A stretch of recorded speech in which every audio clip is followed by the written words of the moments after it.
Bonjour, dans cette vidéo, nous allons apprendre à additionner et soustraire des nombres entiers et des nombres décimaux. Tout d'abord, quelques petits rappels. On appelle somme le résultat d'une addition et différence le résultat d'une soustraction. Lorsque tu as une addition ou une soustraction, les nombres que tu additionnes ou que tu soustrais sont appelés les termes. Prenons deux exemples. Tu as à ta gauche une addition et à ta droite une soustraction. 35,8 et 17,2 que tu retrouves ici sont appelés les termes. Le résultat de ton addition, qui est de 53, on appelle cela la somme, et le résultat de ta soustraction, qui est 9,1, eh bien on appelle cela la différence. Je te propose maintenant de t'expliquer comment il faut faire pour poser et effectuer une addition et je te propose de te l'expliquer avec l'addition qui se trouve devant toi. La première chose que tu vas devoir faire, c'est de bien positionner tes termes les uns en dessous des autres en prenant soin de bien aligner les chiffres des unités. Donc dans 25,7, ton chiffre des unités c'est 5. Et dans 1,89, le chiffre des unités, c'est 1. Tu as bien 5 et 1 qui sont alignés les uns en dessous des autres.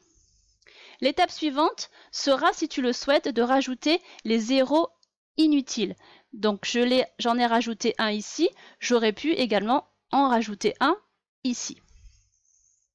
Maintenant, tu vas devoir additionner les chiffres de la colonne qui se trouve la plus à droite.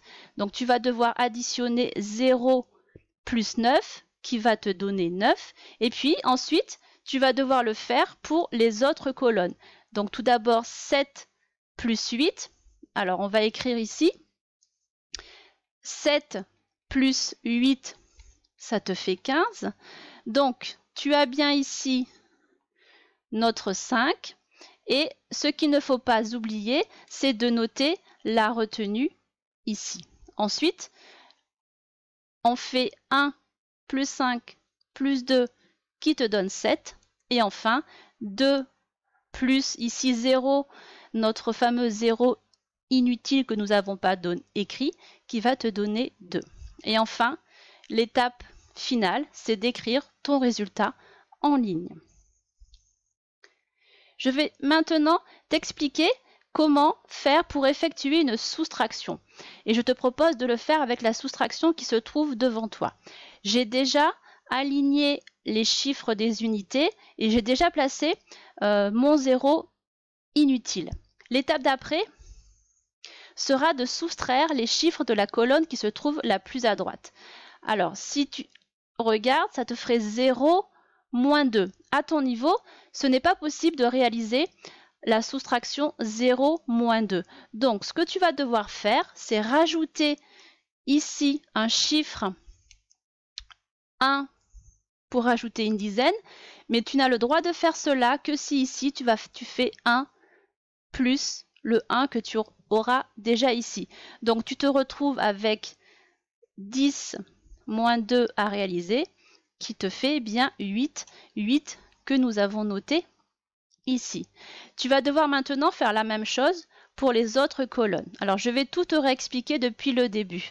Donc, tu te souviens, nous avions ici rajouté une dizaine et noté 1 plus pour nous donner 8. L'étape d'après, c'est 4 moins 2 qui nous fait 2, 6 moins 6 qui nous fait 0, et enfin 2 moins 1 qui nous fait 1. Comme pour notre addition, il ne faut pas oublier de rajouter la dernière étape qui se trouve l'écriture de ton résultat en ligne. Voilà, cette vidéo est terminée. Je te propose de nous retrouver pour une prochaine vidéo.